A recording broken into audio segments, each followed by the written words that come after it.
事源喺今年嘅7月之後，因為颱風襲港期間破壞咗原先安裝喺棚架嘅防護網，於是有涉案人士喺一間本地嘅供應商分批購買防護網以作更換，但係呢批嘅防護網係未達防阻燃嘅標準嘅，咁佢哋將呢啲防護網就替換咗損壞嘅地方。咁今年10月尾喺中環發生一宗涉及棚架防護網嘅火警，涉案人士擔心佢哋嘅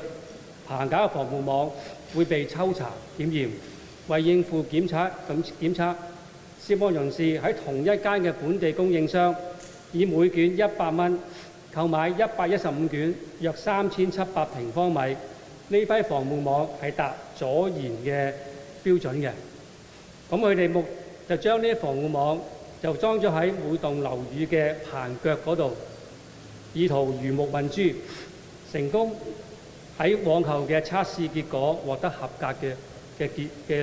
結果。